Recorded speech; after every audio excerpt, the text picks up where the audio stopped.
If you're having problems with your septic system and you're tired of spending so much money each year to have it pumped, then SeptiClean is the answer for you. SeptiClean is an advanced specially formulated blend of bacteria used in the treatment of home and commercial septic systems. The breakdown of waste in your system relies on biological activity of naturally occurring bacteria. SeptiClean restores the natural biological process in your septic system and boosts the existing biological activity. SeptiClean is completely safe on all plumbing and can help prevent expensive emergencies in pumping. SeptiClean has approximately 6 to 100 times the bacteria count of other leading off-the-shelf brands in a 1-year supply. SeptiClean comes in a water-soluble pack, which you flush down the toilet once a month with no mess or stress. Save time, money, and maintenance on your septic system. Find SeptiClean at Emporium True Value Hardware on Main Street in Sag Harbor or visit micro-tab.com. That's micro-tabb.com. Micro-tabb.com.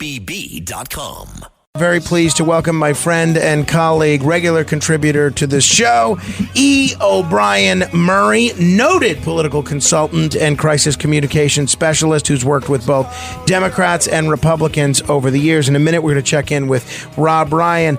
Obie, great to see you. Thanks for coming in. Thanks for having me back. You've done a lot of traveling. Were you in 3 states today? 3, or did I get to 4? No, My 3. goodness. 3, yeah. All right. So one of the key states you were in was Pennsylvania. What was the scene like over there? I went down to Bucks County. The energy was amazing. On the sign wars, Trump was way ahead and all that kind of stuff, which is interesting. You go down this road and you see Trump across the farms, one sign after the other, and another one. Then all of a sudden you see a Harris, and then more Trump, and the corners. I mean, people out yelling and screaming, and, outside the poll sites, a lot of activity too. Same thing. It's looking like Trump is going to have an electoral victory over 300 votes. What did you predict going into this? We're honor system here. You can totally lie. I had predicted, don't forget on air here, I talked about it, that Biden was out and somebody else was going in. Right. I know. Anthony Weiner disagreed with you. But before the debate, I was saying that, because when he had 7 days to prepare. And then when I was on CBS with Marsha Kramer that following week, I predicted that Trump would win then. I said when Harris came in, it just wasn't going to get it done. The momentum and things like that is what I figured. Also, I did say back then, I think Harris may be our next president, though, because at one point I thought that if the Biden-Harris people worked together, she might have stepped up and became president to help her in the campaign if it would have. They fought like crazy. They don't get along. But now he's got to figure out how he pardons his son, how he unifies the country possibly, and things like that, what his legacy is now that they've lost the Senate in overwhelming numbers. To some extent, she's almost back to the numbers he had before he got out. But 312 electoral votes, which it seems like that's where Trump is headed, that's a landslide electorally. And the popular vote, let's look at that too. But the Senate, I mean, he now has power in the Senate, the majority that the Republicans could potentially have there as well. The question becomes the House. I mean, we go from having Majority Leader Chuck Schumer from Brooklyn to a Minority Leader from the House that could become the Speaker, maybe both. Obviously no Senate this time. The House was always a question tonight. But he could go to power with both of those at this point for the next 2 years. It's wild. So what do you think that portends for the future of policy making and government? Yeah, maybe not some roadblocks. I think the question really becomes, how does the side that voted against him come together, and how does he reach out and other Republicans? Right. We have to unify the country. Yeah, well, I talk about that all the time, as you know. You've always done that. That's been your mantra since I've known you. Right. And I think everyone should agree to that point. Peace, love, and understanding, as Mark Halpern says on his two-way that you and I listened to quite a bit. But the unity that Joe Biden ran on day one is the reason he won at the end of his campaign for the most part. He was about unity. He didn't deliver necessarily. We can all talk about that. Harris didn't have the same message on day one. She got divisive. And now what happens? So now Trump, with everything he's gone through and what he knows now, you could argue he's the most experienced president to go in there, having been there for 4 years and been away for 4 years. He knows what can be done. He knows what he wants to do. He knows what he doesn't want to do. What is he going to do to be effective and not make those same mistakes again? All right. Speaking of mistakes, let us bring in another political consultant who has worked on campaigns that have made more than their fair share of mistakes, which every campaign does.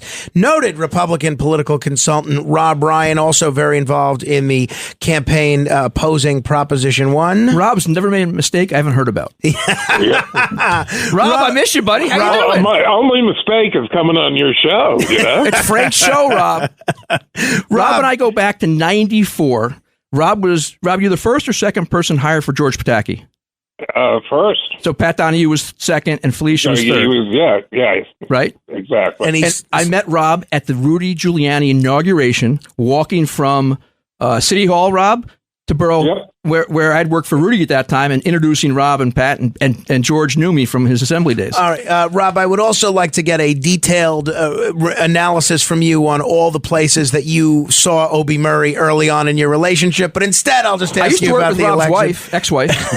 Hey, all right. Hey, Rob, it's 3 o'clock in the morning. Nobody heard that but you and your family. Rob, first, before we talk about Proposition 1 in New York State, which was certainly a big deal, give me your overall take on the Trump victory. Did you see him winning by as wide an electoral margin and, quite frankly, as wide as a popular vote margin as he appears to have won today?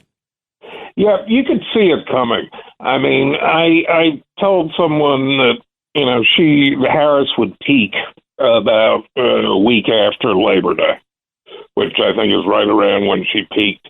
And, I'm a big believer in polls, and I'm a big believer in real clear politics. If you look at they had this day in history, and they had, the current race. They had the 2020 race and the 2016 race. And you could see in all the battleground states, you could see Trump's movement. And more importantly, you could see where she was just falling short of either Biden's vote or Hillary Clinton's vote by anywhere from 5 to 7 points. She was just underperforming across the board. But Rob, also let's look at the swing states and the plurality in those states and what that margin is. Because at the end of the day, it was going to be a close race on the popular vote nationwide. Then the question was, what would happen if they split the 7 states?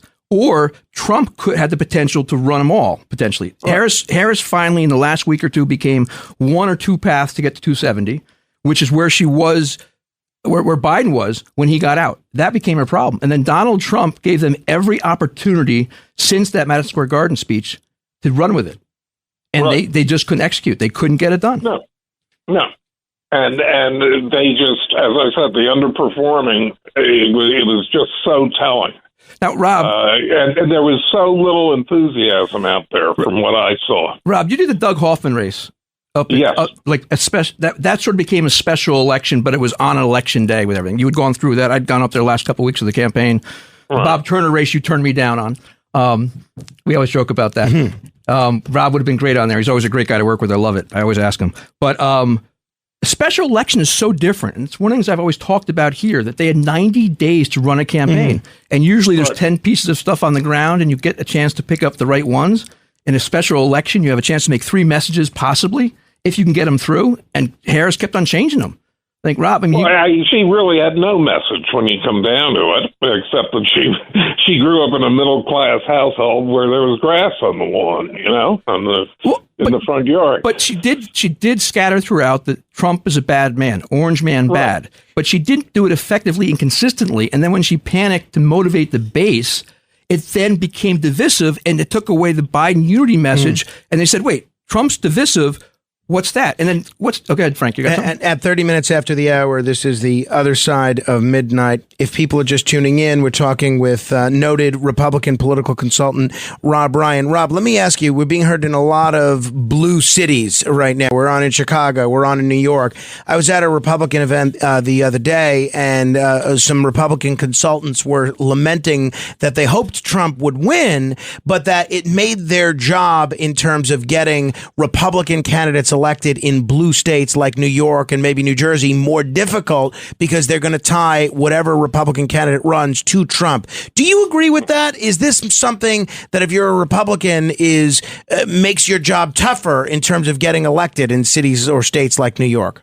I think it all depends on your district. And, I have been in situations with one of my clients, Nicole Malliotakis, when she ran for mayor in 2017. Trump had just been elected, and every single question from the press during the whole campaign is basically, what did you think of what Donald Trump said today? And the convergence of social media and Donald Trump and the timing of that, Rob, You could have a press conference on the greatest thing in your district. We had Curtis Lee out there for Jack Martin's in Nassau County in, was it 16 or 17, Frank, when he was 17. 17. Right. And Donald Trump tweeted, and I had breakfast with Curtis and Jack, and I said, whatever happens at the press conference, and there's questions about Donald Trump, he hasn't said something yet, but he will, say, I'll be happy to address it, but get through what we have to get through. Every press conference gets taken over by the press and asking us questions. All right, Rob, let me ask you the same question I asked John Catsimatidis earlier about Eric Adams. Whenever the issue of Eric Adams has come up, Trump has been laudatory in terms of saying the DOJ is targeting him politically, drawing comparisons between Adams's case and his own case. He did this at the Al Smith dinner. He's done this at the Madison Square Garden rally. What was speculated in the press is that Eric Adams was essentially hoping that that Trump would win so he could get a break on these charges. Do you see that happening? Do you see a pardon in Trump from Trump to Adams in the future, or maybe even Trump just telling his DOJ to drop these charges? I don't know. I think no. I don't think you're going to see the charges dropped. I think a lot depends on when push comes to shove, how much of a real case they have. And don't forget, Frank, January 20th is the swearing in. When does the U.S. attorney take over in that case? And is there a March start date for the trial as of now? April, right. And then before that, you've got matching funds, yes or no, for Adams. Well, let me just hear Rob's response to this, and then I'll have you weigh in. Trust me, we're going to be with you all hour. No. Sorry, Frank. Go ahead, Rob.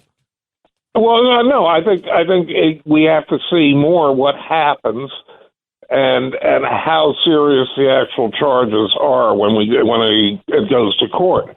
But I don't see Trump coming in, pre-trial or anything, and having telling the new AG or the new U.S. attorney to throw it out. I don't see that happening. But the problem is if Adams is going to have the case going right around his primary, and that's not going to be very helpful. And if Adams is the Democratic nominee, I think the city's in a lot of trouble. You also have the situation, Frank, I think, it's not double jeopardy based upon when it gets attached, but if U.S. Justice drops it, does D.A. Bragg step in and press charges? You had that with Brian Benjamin, the back and forth, who was going to prosecute. Right. They tried to do that with Paul Manafort. If you're just tuning in, I'm Frank Morano. This is The Other Side of Midnight. Obie Murray joining me in studio. Rob Ryan on the phone. Rob, lastly, let me ask you about Proposition 1. This was a big deal, and you were head of one of the groups that was trying to stop this, or at least a spokesman for one of the groups that was trying to stop this. Right. It passed overwhelmingly. You disappointed, I'm sure, but what do you see as the way forward? Is there an opportunity for a legal challenge here? Well, I think there. One thing is, yes, I think there is a chance for a legal challenge. But if this passes, or it has passed, if it is enacted, the people who are going to win are the trial lawyers, because you're going to see so many lawsuits going on around the state. Going from basically every level of government, the municipal governments are going to have lawsuits. You're going to have private schools, religious schools, athletic groups, you name it. And it's just going to be a mess. It's going to be interesting. Rob, thank you for taking the time. I know it's an early morning after a late night. I don't know if you've been to bed yet, but I appreciate you joining us. Okay, great. Hey, Rob, I miss you. Miss you, Rob. Yeah, love and kisses. Bye. All right. Rob Ryan, we're going to go to Georgia in a moment and check in with Martha Zoller, who joined us a couple of days ago after her grilling of Mark Cuban to offer her prediction about what was going to happen. A lot of you thought that was maybe too rosy a prediction from a Trump supporter's perspective, and she turns out to be exactly right. Martha Zoller, pundit, broadcaster, columnist, former candidate for office in Georgia. It turns out you know what you're talking about, Martha. Thank you very much. I tell you what, I'm a combination of hoarseness and excited because this was such a complete victory. And it really, Kamala Harris did not talk about the issues, and she underperformed in every single category. I couldn't have imagined how big this win was going to be, but in every category, she underperformed Joe Biden in 2020, except for 1% increase in women voters. And when it's all said and done and the dust is settled, I think the Trump strategy of maybe he can't win those suburban women back, so he worked on every other demographic. Very interesting. I'm joined in studio as well by political consultant Obie Murray. Obie, when Martha was on with us earlier in the week, she basically said Harris is going to win Atlanta and Fulton County, and Trump's going to win everywhere else. Looking at the map, that's exactly what happened. Georgia's amazing like that. I mean, and then you have the Senate races that happened, 4 years ago after that? And they lost both. The Republicans lost both of those.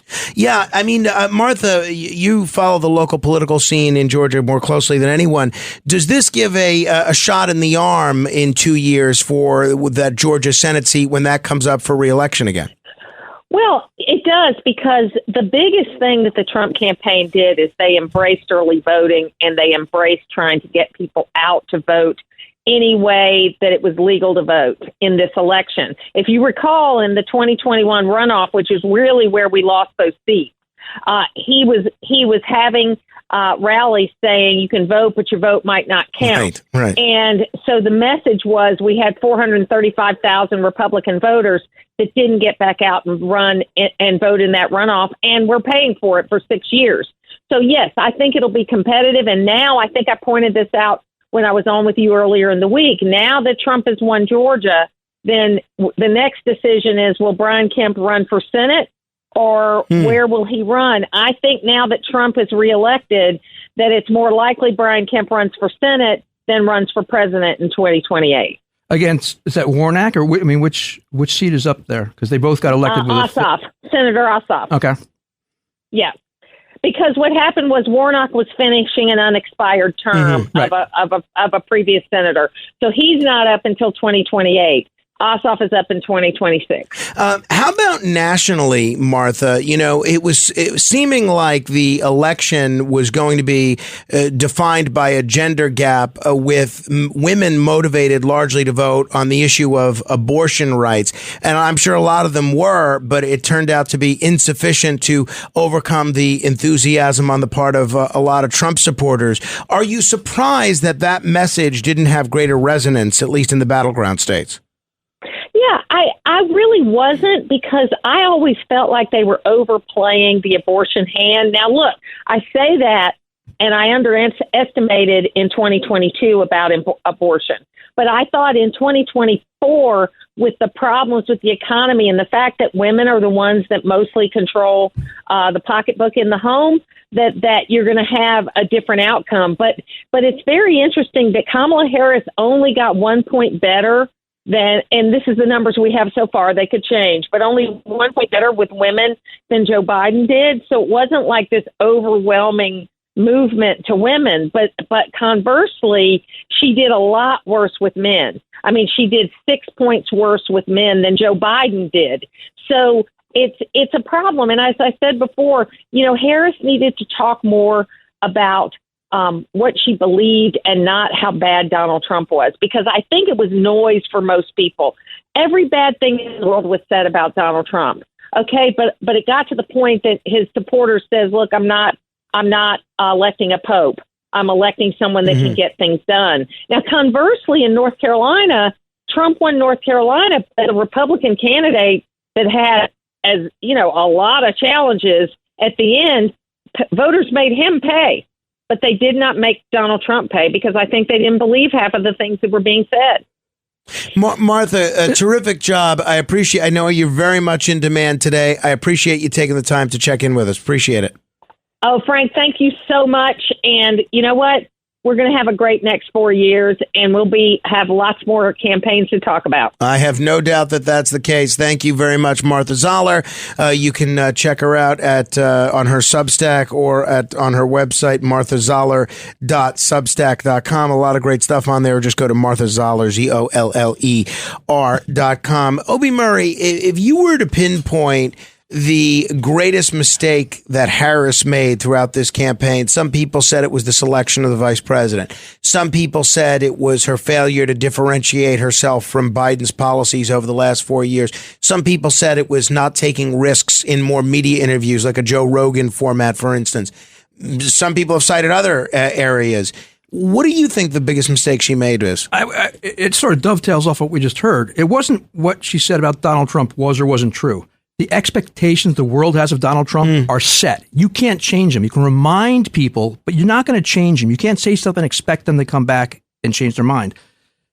Once that expectation is set, what does Harris do against him? First off, I think one of the flaws she had was she did not step up against President Biden earlier and say, Senator, how do we do this? The minute he had to prepare for 7 days for a debate, that was the sign to the world there was a problem. She saw it. She had to find some other way to do it. Axelrod tried it over the past year or two in the New York Times and stuff, but no one got through it until the debate and it came forward.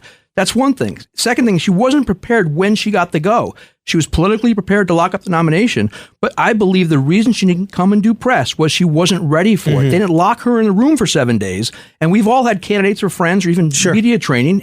At Fox, they do it with people that go on air.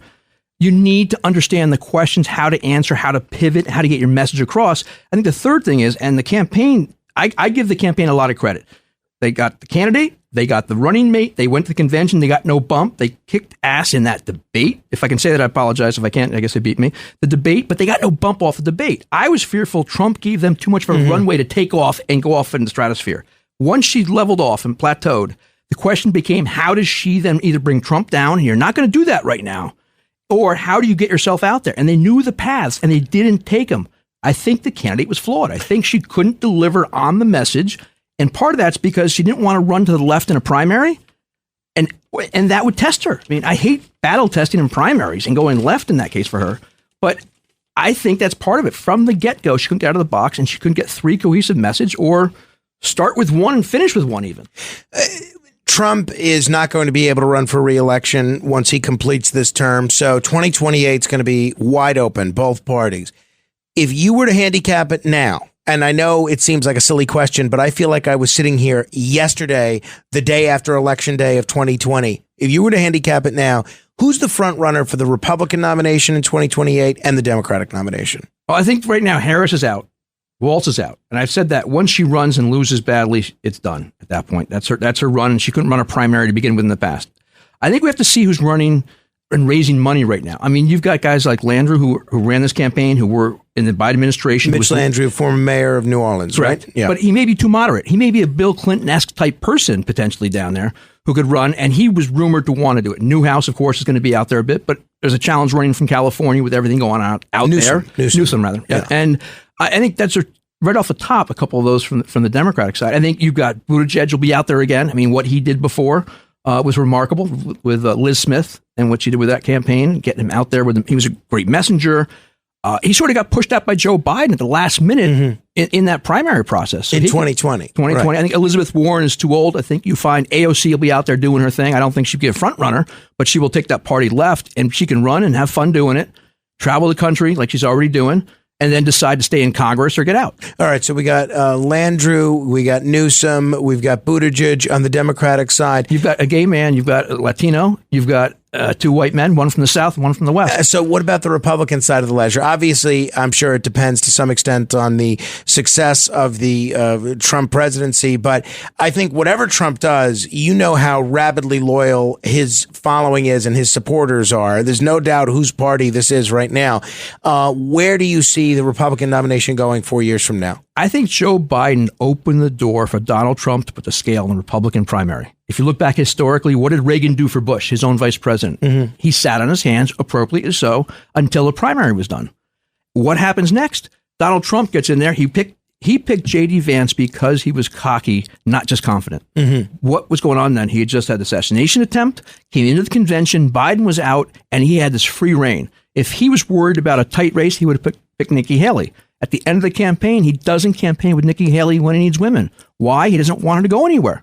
That becomes part of it. You've got governors he traveled with. You've got some people that You got Lake out in Arizona that he's a fan of. I don't know where that goes anywhere, but she'll be trying to do that after losing the governor's race and Senate race, right? I mean, she can't be the presidential nominee, right? I'm just not. She won't go there. She won't get it. I don't think at all. But crazier things have happened. But she can leverage off that. You'll see all kinds of Trumpites following in his footsteps, trying to bid for that nomination, and there'll be a beauty contest, The Apprentice. We're going to continue with Obie Murray in a moment. If you would like to weigh in, questions, comments, Obie is one of the go-to electoral experts in our country, so now's a great opportunity to ask any questions about the how the sausage gets made aspect of this.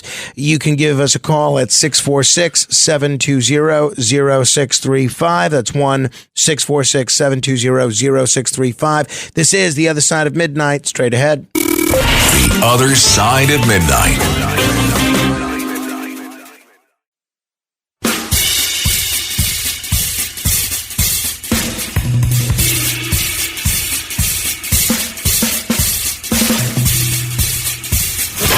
It's The Other Side of Midnight with Frank Morano.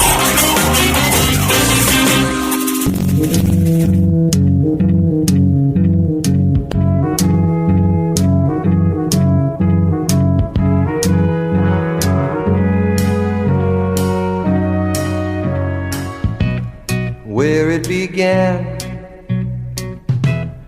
I can't begin to knowing, but then I know it's growing strong. Wasn't the spring, and spring became 10 minutes summer. until the top of the hour. This is The Other Side of Midnight. That's Neil Diamond in a birthday bumper music request from the one and only Jeffrey Lyons. My guest in studio is Obie Murray. Obie, the polls were notoriously off in both 2016 and 2020. How did the pollsters do this year? I haven't seen the exact percentages on what states they were where, but they said it was going to be tight. And when it's that tight, you can get a landslide, because if somebody gets 1 point here and 1 point in the next state and the next state and the next state, it goes there. But they were all very tight polls, and they were consistent. I think the thing I love about it most, and everyone says polls are good or bad, no one poll is good, especially ones we see publicly. Right. And even ones I get privately, I'm like, okay, until I get the next one, I don't really know what to do. Because you don't know what's going to move the numbers. When you spend money somewhere on social media, when you talk about something with the press, everyone says endorsements are no good. Well, tell me Mayor Koch was no good for Bob Turner. But you also control the media of the day sometimes. And the press, you get credibility at times. Michelle Cruz Cabrera had no credibility from the political press in New York because she was on CNBC. And when she came up with the numbers, everyone was shocked. And then when she spent $2 million against AOC and then ran for comptroller, and everyone's like, holy cow, who is this woman? She beat Weprin and Queens. She came in second in the Bronx. People get shocked at these things because the name ID is so important, but the polling showed us that by the trends of what was going on there. 646-720-0635. Let me say hello to Chris in Bethpage, who has been patiently holding. Hey there, Chris. Chris, I got you. There you go. Well, Chris missed his opportunity. All right. If you'd like to be heard, give me a call. 1-646. Exactly. 1-646-720-0635. 1-646-720-0635. This is a Red Apple Election Night Update. We are officially able to declare the state of Nevada for Donald Trump. Trump winning the state of Nevada, notching another swing state victory. He's projected to win the state of Nevada, and Nevada was one of 7 pivotal swing states in determining the path to the presidency. Now, Trump's win in Nevada is notable because he lost this state twice at the presidential level, both by just more than 2 points in 2016 and in 2020. And Nevada has a unique electorate that is, it's a transient population, a lot of Hispanic voters, a lot of Latino voters. And this was another state where abortion measures were on the ballot. So we'll see what happens there in terms of that Senate race with Jackie Rosen and Sam Brown. But Trump has indeed won the state of Nevada and the 6 electoral votes that come with it. Frank, I was traveling in cab hell here, in Uber hell, getting here. What put Trump over the 270 number? Because he was at 271 then. and you're 277 now. Well, so it depends. It was Wisconsin. Wisconsin was the one. Yeah, okay. Wisconsin. The different media outlets called the rogue electoral districts in Nebraska and Maine at different times. So, for instance, Decision Desk HQ had them at 270 even pre-Wisconsin. But for Fox and other outlets, it was Wisconsin that put them And I over think the that's top. important. And that's a great message the Democrats have to accept and actually echo to unify the country. He waited to get to that point when his path was locked in because he had multiple paths and all of them shut her off. If he got A, B, C, or D, even if it wasn't called yet and the press puts it off later in different decision desks, but he could have gone on at midnight or 1 o'clock and been a lot lower and said, I'm going to win. And it would have been part of that whole, the old school of take victory that night and then fight about it the next day. He held back. And I wonder how much they had to hold him back, or did he decide he would wait to that point? I mean, it's 11 o'clock in LA when he spoke. Yeah, that's true. All right, 646-720-0635. A lot of people eager to chat with you. Brock calling from Michigan, AM 910, the Superstation. Hey there, Brock. What's on your mind? Hey, what's going on? Guys, I saw, some exit polling, and, I think one thing that we see repetitively, particularly up in the Midwest, is, maybe Trump didn't perform as well as we were hoping with black men. 2028 comes around. Why don't we try and put forth, as a Republican Party, why don't we try and put forth a black man, say Tim Scott or John James in my home state of Michigan, or Byron Donalds? I figure that would be a good opportunity to actually win those guys back. I mean, you see Trump did well with Latinos. He might have done well with other people, but yeah, that's just my thought. Thanks, guys. I think it's a great thought, and I think that's the beauty of a primary process that Harris avoided. Everyone can get in. I was saying to Frank on the break, personalities are now going to potentially be the norm. And I was with Governor Walker in Israel years ago. And I talked about his race afterwards, and he had a ton of money, but he had the cash for with a cruise ship and couldn't move with all the money they were burning. And they went through it too quick. So cash isn't necessarily king. It's name ID. So all the names we mentioned, can they raise money low dollar? Can the big donors get behind them? Do they already know who they are from being on TV? What about, thanks for the call, Brock. What about Brock's idea of kind of going the identity politics route? Basically nominating a black candidate in order to increase the GOP share of the black vote. Would that work? Well, Tim Scott did that this year. And I believe he performed fantastic because Trump still grabbed him at the end. He did not go anti-Trump.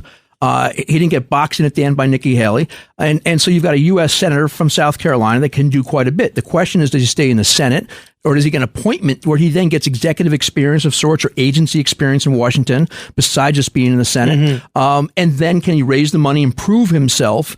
And then don't forget, you've got Nikki Haley, too, from South Carolina. If she goes, then you've got a woman. I mean, you've got women, you've got minorities, you've got everybody, and they have to get thrown into the pool together and see who can swim. 646-720-0635. Let's say hello to Dean in Wisconsin, listening on WGN. Wisconsin, a very pivotal state in this election. Dean, what's your thoughts on what we're seeing? Yeah, what didn't make sense to me is when Harris compared Trump to Hitler. That's like comparing the Los Angeles Dodgers to the Chicago White Sox. It did not make any sense. Which time are you referring to? Well, this year. Best team in baseball and the worst. This year. It's interesting, too, because the MSG event, the day it was announced, there was a state senator in New York tying it to the Nazis. Yeah, right. And then everyone could pile on. They built that expectation it's going to be a mess at that point. One of the things, too, about throwing people into the pool and seeing who can swim, there are people that we never thought of running for office that became president. Bill Clinton from Arkansas gave the terrible speech right here at the Garden and fell apart. And then you had Barack Obama as a senator, was not up and coming at all. And what he did was travel the country, met all the donors, raised money for others, collected lists, and used that as a leverage to do it. I mean, you've got to have a 2, 3, 4 year plan about name ID, raising money, infrastructure, building up support from the unions in the top states. Also, what are going to be the primary states? The Democrats backed out of New Hampshire this time. So you're going to go Iowa, New Hampshire, South Carolina again? Where's this all going to go, and which party is going to dictate potentially where that might go? because they both are up for grabs. You know, one of the things I'm always interested in terms of where it might go is policy. How much of the Trump policy agenda, we have about a minute left here, do you think gets enacted now that there's likely a Republican Congress? How do you define it? This policy. I mean, no tax on tips, no tax on Social Security income, allowing no limit on SALT deductions, paying for IVF, tariffs on everything. But how do you pay for all that? And so tariffs raise prices, no tax on certain things, no money's coming in. Does it grow the economy? Are we supply side economics like the Laffer curve and Larry Kudlow from the station? Or are we going to be in a situation like Bill Clinton where you cut spending and you raise taxes minimally somehow to increase revenue sources without raising money across the board from everybody? Obie Murray, thank you. Let's do this again soon. Hopefully before 4 years from now. This is The Other Side of Midnight. Keep asking questions.